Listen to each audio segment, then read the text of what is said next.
धाकड़ खबर, बेखौफजुमा बेबाक अंदाज। धाकड़ खबर के न्यूज़ रूम से मैं आपके साथ हूं अकरम रईस खान। ज़्यादा दिखाने बताने की ज़रूरत नहीं है क्योंकि तमाम तस्वीरें आप तक पहुंच रही हैं, जिससे अंदाज़ा हो रहा है कि जो ये नया भारत बनाने जा रहे थे, जिसे कह रहे थे कि भारत बदल रहा है, जिसे कह रहे थे कि न्यू इंडिया बना देंगे, जिसे कह रहे थे कि भारत को विश्व गुरु बना देंगे, वो इन्होंने क्या बना के रख दिया है। लेकिन फिर भी पत्रकारिता का धर्म है, कुछ तो मुझे भी निभाना पड़ेगा। चंद तस्वीरें आपके लिए लाया हूँ जिन्हें देखकर आपको अंदाज़ा हो जाएगा कि असल स्थिति है क्या, उसे दबाने छुपाने के लिए किया क्या जा रहा है, क्या प्रोपेगेंडा, क्या एजेंडा सेट किया जा रहा है, और इसके अलावा देश ही नहीं पूरी दुनिया के अंदर भारत की स्थिति पर किस तरीके की चिंता व्यक्त की जा रही है। इंटरनेशनल मीडिया इस मामले में क्या बता रहा है, तमाम तस्वीरों की ज़बानी आपके सामने रखूंगा। लेकिन मुझे लगता है खबरों की शुरुआत करें उससे पहले आज एक थ्योरी पर छोटी सी बात कर लेते हैं। आपने सोचा कभी कि दलित समाज का शख्स कभी कोई खड़ा हुआ, पुराने ज़माने की बात कर रहा हूँ, वैसे आज भी खड़ा हो सकता है और ये सवाल पूछ सकता है कि माई बाप हमारे साथ ऐसा क्यों होता है, तो उसको जानते हैं जवाब क्या दिया जाता है, ये तुम्हारे पिछले जन्मों का कर्म है। तो इसके बाद वो पूछता है कि आप ऐसे क्यों हैं, तो कि ये हमारे पिछले जन्मों के अच्छे कर्मों का फल है, इसलिए हम यहाँ हैं, तुम वहाँ हो। ठीक वैसा ही जो खबरें मैं आपके सामने रखने जा रहा हूँ, उसी पस मंज़र में देखने और समझने और गौर करने की कोशिश कीजिएगा। फिलहाल छोड़ देते हैं इधर उधर की कहानी और शुरुआत करते हैं खबरों की, क्योंकि खबर काफ़ी लंबी होने जा रही है। पहली तस्वीर की तरफ चलते हैं। पहली तस्वीर आपके सामने रखने जा रहा हूं। आज के अखबारों में खबर छपी है कि साहब कोरोना के दौर में कुछ लोग साजिशें कर रहे हैं, देश विरोधी ताकतें साजिशें करने में लगी हुई हैं, उनसे सजग रहने की ज़रूरत है। जानते हैं बयान किसके हवाले से छपा है? आरएसएस के नए नवनियुक्त कह सकते हैं उनको कार्यवाहक बनाए गए हैं दत्तात्रेय हंसबोले, प्रधानमंत्री नरेंद्र मोदी के करीबी माने जाते हैं। उनको सेट किया गया है आरएसएस के अंदर। उन्होंने ये बयान दिया है। उन्होंने कहा कि कुछ लोग जो है नेगेटिविटी फैला रहे हैं, नकारात्मकता फैला रहे हैं, और ऐसा करके ये देश विरोधी ताकतें जो है भारत को नुकसान पहुंचाने की कोशिश कर रही हैं और सरकार के प्रति अविश्वास का माहौल बनाने की कोशिश कर रहे हैं। ये इनका कहना है, आज के अखबारों में छपा है। मैं ज़्यादा इनके बारे में नहीं बताऊंगा, आप अखबार सर्च करेंगे आपके सामने आ जाएगा। लेकिन इनका यही कहना कि जो कुछ हो रहा है वो नकारात्मकता फैलाने के लिए हो रहा है, सरकार के खिलाफ अविश्वास पैदा करने के लिए हो रहा है। सही है या गलत है आप खुद सोचिएगा। और जो मैंने आपके सामने कहा था, अरे ये तो तुम्हारे कर्मों का फल है, उसको ज़रूर ध्यान रखिएगा। दूसरी तस्वीर की तरफ चलते हैं। आज आपने मन की बात ज़रूर देखा होगा, काफ़ी लंबा चौड़ा चला, 28-30 मिनट का। प्रधानमंत्री नरेंद्र मोदी ने 2 डॉक्टरों से बात की और 2 नर्सों से बात की और बाद में एक एम्बुलेंस चालक से बात की, और बात करने के बाद बताया कि साहब वो कितने पॉजिटिव हैं। उनसे ये तो पूछा नहीं दिक्कत क्या है, लेकिन उनसे पूछा भैया कोई क्या क्या करते हो, कैसे कैसे करते हो, खुश तो होना, ये सब करके तमाम चीज़ें उन्होंने बताया। नहीं साहब मैं तो बीमार था, मैं ये था, मैं वो था, मैं फलाना था, मैं ढिकाना था, मैं अच्छा करता हूँ, ये तमाम चीज़ें बताने की उसमें कोशिश की गई। यानी कि जैसे दत्तात्रेय हंसबोले ने कहा कि साहब पॉजिटिव सोचिए, कुछ लोग नकारात्मकता फैला रहे हैं, उसी तरीके से प्रधानमंत्री नरेंद्र मोदी ने भी कहा कि पॉजिटिव रहने की ज़रूरत है। अब सोचिए, कहावत आपने सुनी होगी कि खाली पेट ना होए भजन गोपाला, होता है ना। तो भैया जब आपको ऑक्सीजन तो मिल नहीं रही है, अब उस दिन अच्छा सोचो, पॉजिटिव सोचो, सब ठीक हो रहा है, देश में कुछ बुरा नहीं है, दवाई आपको मिल नहीं रही है, एम्बुलेंस आपको मिल नहीं रही है, देश में सब कुछ अच्छा हो रहा है, इस तरीके से सोचो। ये तमाम चीज़ें, यानी ये भी आप कह सकते हैं कि प्रधानमंत्री नरेंद्र मोदी की नज़र में ये सब कुछ निगेटिव माहौल बनाने की वजह से हो रहा है, वरना सब पॉजिटिव है, यानी कि सब चंगासी। अब चलते हैं अगली तस्वीर की तरफ। अब यहाँ आपके सामने एक तस्वीर प्रधानमंत्री नरेंद्र मोदी से जुड़ी हुई रख रहा हूँ। 24 अप्रैल को आपको जैसे पता होना चाहिए देश के अंदर पंचायती राज दिवस मनाया जाता है। वैसे आजकल पंचायत चुनाव उत्तर प्रदेश में चल रहे हैं, तो ऐसा मौका था प्रधानमंत्री को बोलना था, तो उन्होंने कहा हमें कोरोना को ना गाँव तक पहुँचने से रोकना है। जैसे पिछली बार कोरोना गाँव में नहीं पहुँचा था, ठीक उसी तरीके से हमें कोरोना को गाँव में पहुँचने से रोकना है। यानी कि कोरोना को भी शहर और गाँव के बीच में बांटने की कोशिश की जा रही है, या यूँ कहें कि अब गांव के अंदर वो फिर से बल्लियां लगवाने का जुगाड़ किया जा रहा है कि बाहर से जो मजदूर प्रवासी जा रहा है वो जाएगा किसी शहर से कि अच्छा तू आया, तू तो कोरोना पॉजिटिव होगा, लोग इकट्ठे होंगे, उसको मारेंगे पीटेंगे और तमाम तरीके की तस्वीरें उभरेंगी। लेकिन ये भी एक सिर्फ बात कही जा रही है कि गांव सुरक्षित हैं, शहर सुरक्षित नहीं हैं। चलते हैं अगली तस्वीर की तरफ। अब यहाँ जब उन्होंने बात की है मन की बात में, और जब वो ये कह रहे हैं कि सब कुछ निगेटिव ही है, तो भैया पॉजिटिव जो बताने की कोशिश कर रहे हैं, तो पॉजिटिव क्या वाकई में पॉजिटिव है, ये मैं आपके सामने आज तक का एक वीडियो रख रहा हूँ। इसमें डॉक्टर रवि मलिक हैं, वो खुद बता रहे हैं कि दिल्ली के अंदर किस तरीके का पॉजिटिव माहौल है। और भारतीय जनता पार्टी के सबसे धुआंधार प्रवक्ता संबित पात्रा, आवाज़ नहीं निकल पा रही है मुझसे, देख लीजिए। इस तरह से काम नहीं चल पाएगा, इस तरह से मौतें होंगी and we need to be very very careful. 4 दिन से ये स्थिति चल रही है, तुरंत अगर इसके ऊपर कोई कार्रवाई नहीं हुई, it can explode, it can kill many people. देखिए, कोविड की वजह से अगर किसी मरीज की मौत हो जाती है सारा इलाज करने के बाद, बड़ी दुखद बात है, लेकिन उसके अंदर फिर भी हम कुछ नहीं कर सकते। लेकिन अगर ऑक्सीजन की कमी से किसी की मौत होती है तो यह हत्या मानी जाएगी। संबित पात्रा,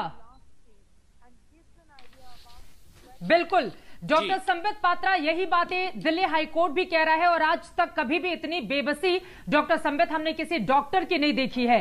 वो इलाज करने के लिए तैयार है लेकिन उनके पास ऑक्सीजन नहीं है। और यहां पर तो डॉक्टर रवि मलिक लगातार गुहार लगा रहे हैं कि हमारे पास बहुत कम ऑक्सीजन सिलेंडर है, प्लीज हमें मदद किया जाए, लेकिन अभी तक मदद पहुंची नहीं है।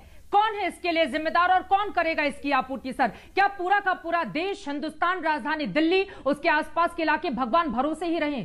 संबित पात्रा। चित्रा जी, पहले तो आप जितने भी हमारे पैनलिस्ट भाई और बहन बैठे हुए हैं और करोड़ों लोग जो देख रहे हैं, सभी सुरक्षित रहे, ये मेरी प्रार्थना है। और बिल्कुल वाजिब विषय है आपका। और डॉक्टर रवि हमारे साथ 3-4 दिन से डिबेट में है, बिल्कुल सही तरीके से उन्होंने अपने विषय को हमेशा रखा है।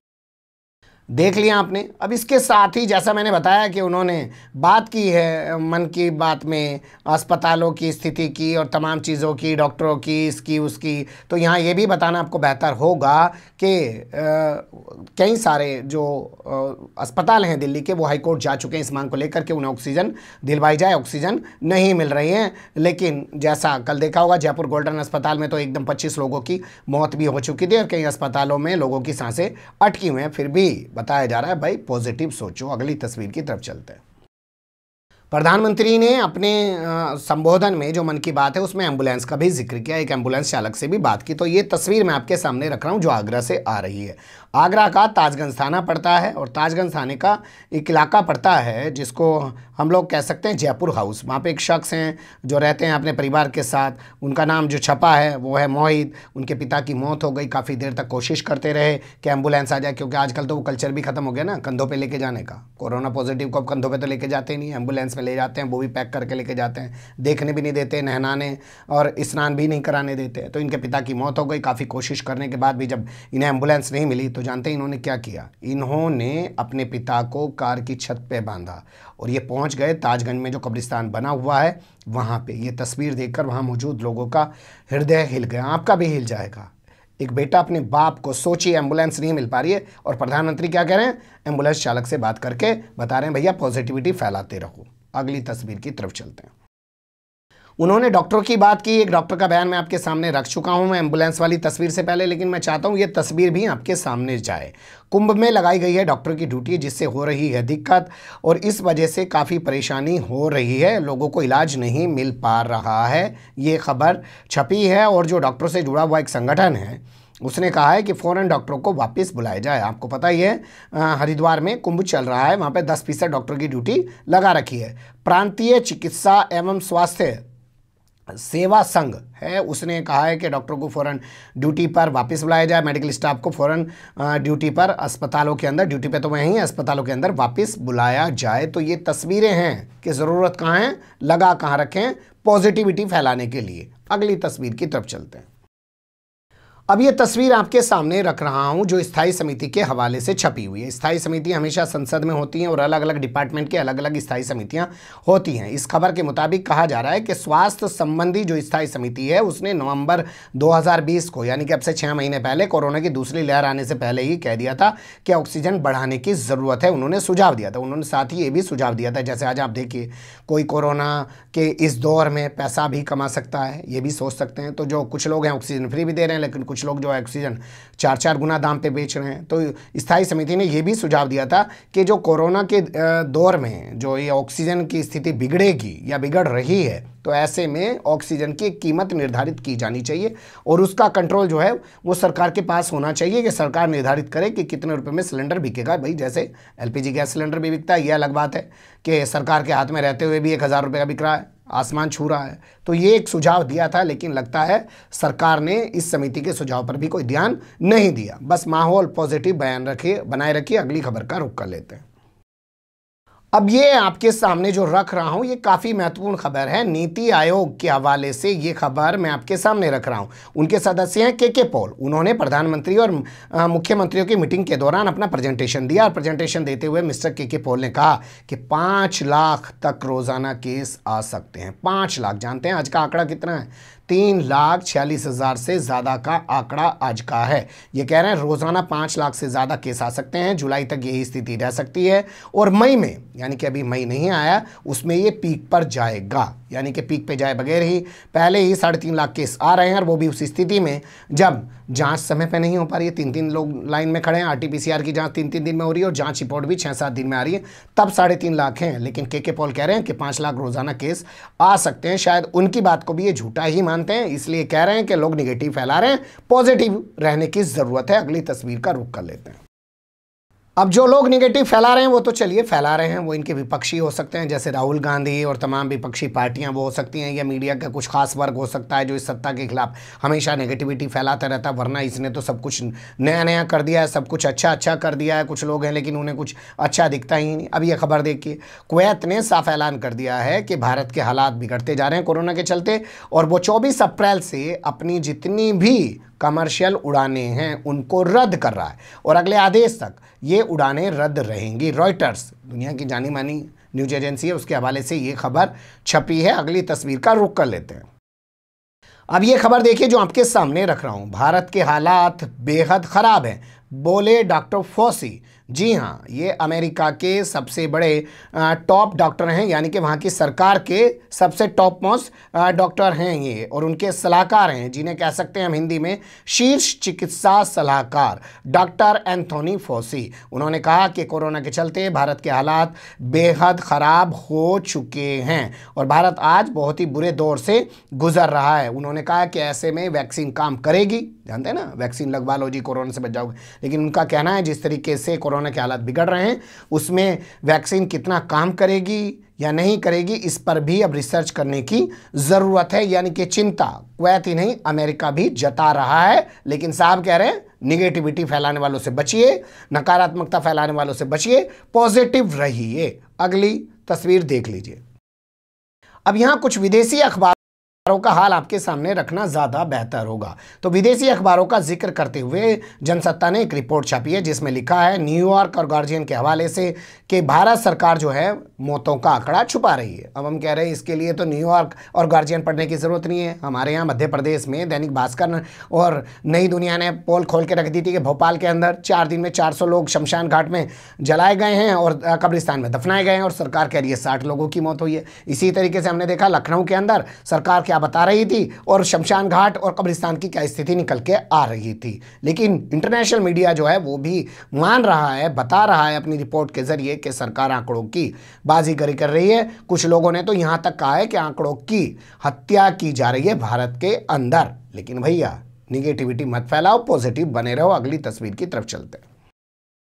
अब ये तस्वीर आपके सामने रख रहा हूं, इसमें लिखा है कि भारत के लिए दबाव बना रहा है यूएस चैम्बर्स ऑफ कॉमर्स। जी हां, भारत की मदद के लिए, यानी कि वो भी मान रहे हैं कि भारत के हालात क्या हैं, वो वहां की सरकार पे यानी कि जो बाइडेन प्रशासन पे दबाव बना रहे हैं। सोशल मीडिया पे उन्होंने एक अभियान लॉन्च कर दिया है जिसके बाद खबर आ रही है कि अमेरिकी राष्ट्रपति जो बाइडेन भारत की मदद करने के लिए तैयार हो गए हैं, रॉ मटेरियल देने के लिए तैयार हो गए हैं। लेकिन खबर के मुताबिक कहा जा रहा है कि यूएस चैम्बर्स ऑफ कॉमर्स ने बाकायदा दबाव बनाया है सोशल मीडिया के जरिए कि भारत के हालात खराब हैं और अमेरिका को भारत की मदद करनी चाहिए। यही नहीं, कुछ सांसदों ने, जो भारतवंशी सांसद हैं उन्होंने, और अमेरिका के कुछ सांसद हैं उन्होंने भी इस तरीके का दबाव बनाया, और कुछ भारतवंशी जो अमेरिकी हैं, अमेरिका में रह रहे हैं, उन्होंने भी अमेरिकी सरकार पर दबाव बनाया। कहा है कि एस्ट्रोजेनिका और इसके अलावा और जो चीज़ें हैं, जो चिकित्सा उपकरण हैं, उसमें भारत की अमेरिका को मदद करनी चाहिए। तो इन्हें भी कह देना चाहिए नरेंद्र मोदी को, हंसबोले दत्तात्रेय को, कि भैया ऐसा है, क्यों निगेटिविटी फैला रहे हो,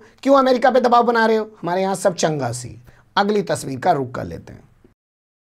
अब ये तस्वीर आपके सामने रख रहा हूँ, ये ज़रूर इनको चुभती होगी, क्योंकि ऐसी तस्वीर चुभती हैं तभी तो ये लोग ट्विटर वालों को बोलते हैं। ट्विटर वाले जो हैं ट्वीट डिलीट कर देते हैं या बहुत सारे लोगों के अकाउंट बंद कर देते हैं। बाद में इनसे पूछा जाता, कहते हैं ना जी, सरकार विरोधी लोगों का हम ट्वीट नहीं बंद करा रहे हैं, उनका ट्वीट डिलीट नहीं करा रहे, जो लोग अफवाह फैला रहे हैं हम उनका ट्वीट बंद करा रहे हैं। लेकिन नाम है इनका रामचंद्र गुहा, अपनी बेबाकी के लिए जाने जाते हैं, आप लोग जानते हैं। इन्होंने एक ट्वीट किया है कि सेंट्रल विस्टा प्रोजेक्ट जो है वो किस काम का, वो बहुत ही क्रूर है और बहुत ही मारक है। इन्होंने ये ट्वीट किया। इन्होंने कहा 2020 में भी मैंने कहा था इस सेंट्रल विस्टा प्रोजेक्ट की ज़रूरत नहीं है, इसको कैंसिल किया जाना चाहिए, रद्द किया जाना चाहिए, और इसका जो पैसा है वो तमाम राज्य सरकारों को कोरोना से लड़ाई लड़ने के लिए दिया जाना चाहिए। इन्होंने फिर से एक बार वही बात दोहराई है। अगर आप लोग नहीं जानते हैं तो सेंट्रल विस्टा प्रोजेक्ट जो है 30,000 करोड़ रुपये खर्च करके नया संसद भवन, तमाम चीज़ें बनाई जा रही हैं। कुछ लोगों का कहना है कि RSS के 100 साल पूरे होने का जो सिलसिला शुरू हो जाएगा वो 2024 से हो जाएगा और उसी वक्त तक ये नया संसद भवन बनाकर खड़ा कर देगी मोदी सरकार। और फिर कहा जाएगा कि देखो, कांग्रेस जो है वो अंग्रेजों के बनाए हुए संसद में आज तक बैठी थी और हम लोगों ने हिंदू राष्ट्र के दौरान, भाई हिंदू राष्ट्र घोषित ही तो नहीं कर रहे, अब संसद भवन बन जाएगा, तमाम चीज़ें बन जाएगी, संविधान बदलने की अब जरूरत नहीं है, सत्ता सब कुछ हाथ में है। RSS से आया हुआ राष्ट्रपति, RSS से आया हुआ प्रधानमंत्री, RSS से आया हुआ उपराष्ट्रपति, तमाम मुख्यमंत्री RSS से आया। और कैसे हिंदू राष्ट्र बनेगा जी? किसी और तरीके से हिंदू राष्ट्र बनेगा क्या? तो इसको बताया जाएगा कि देखो, हमने अपना संसद भवन बना लिया है, 30,000 करोड़ इस दौर में खर्च किए जा रहे हैं जहाँ ऑक्सीजन के लिए पैसा नहीं दिया जा रहा है। तो कुछ तस्वीरें थी, आप सोचिएगा कि कौन नेगेटिविटी फैला रहा है और कौन पॉजिटिविटी फैला रहा है, ये सब आप तय कीजिएगा। इससे अलावा एक खबर इसी से जुड़ी हुई आपके सामने और रखूँगा, उसे भी ज़रूर देखिएगा। फिलहाल कमेंट्स के रूप में आप लोग अपनी राय दे सकते हैं, खबर को लाइक कर सकते हैं, चैनल को सब्सक्राइब कर सकते हैं, ज़्यादा से ज़्यादा हमारी खबरों को शेयर कर सकते हैं। फिर ऐसे ही किसी सुलगते हुए या उलझते मुद्दे लेकर मैं आपके सामने हूँगा हाजिर। फिलहाल अभी मुझे दें इजाज़त।